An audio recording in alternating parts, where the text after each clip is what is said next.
எத்தனை வருஷம் வாழுதுங்க ஐயா? கோயில் கோயில் பழங்காலத்து கோயில் எல்லாம் எத்தனை வருஷம் வாழுதுங்க? 12 வருஷத்துக்கு கும்பாபிஷேகம் பண்ணுவாங்க. அது ஓகே, அது பரவாயில்ல. 12 வருஷத்துக்கு ஒருக்கா பழச புதுப்பிச்சு கும்பாபிஷேகம் பண்ணி மறுபடியும் அதுக்கு பவர் ஊட்டி சக்தி ஊட்டி அதுக்கு உருவேற்றுறாங்க.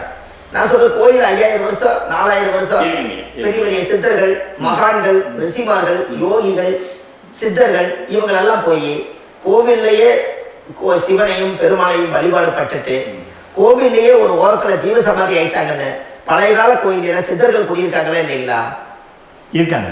இருக்காங்கல்லங்க ஐயா. அப்போ நாம 120 வருஷம் வாழ்றோம், கோவில் 5000 வருஷம் வாழுது. எங்க சக்தி அதிகமா இருக்குன்னு சொல்லுங்க? கோயில் தான், அதோட மாற்றம் இல்லை. அப்ப கோவில தான் அந்த சக்தி இருக்குது நீங்க சொல்றீங்க.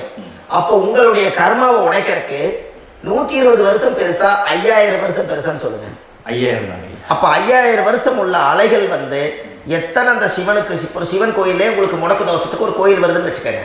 அந்த கோவில்ல எத்தனை முடக்குகளுக்கு உண்டான கோவில்கள், எத்தனை பழங்களை ஊற்றி சாமிக்கு அபிஷேகம் பண்ணியிருப்பாங்க, எத்தனை பால் கூட ஊற்றிருப்பாங்க, பன்னீர், தேன், இளநீ, மஞ்சள் நீர், திருமஞ்சனம், அபிஷேகம், பொங்கல், நைவேத்தியம் இத்தனையும் செஞ்சு அந்த சிவனை வந்து சிவனா பார்த்து அந்த கருவறைக்குள்ள ஒரு கிராணங்கள் வரும்போதும் கூட பாதுகாப்பு பண்ணி வச்சு நல்ல சக்தியோட அந்த கருவறையை புத்தியோட அவங்க வேலை செஞ்சு அந்த காலத்தில் வச்சிருக்காங்களா இல்லைங்களா? வச்சிருக்காங்க.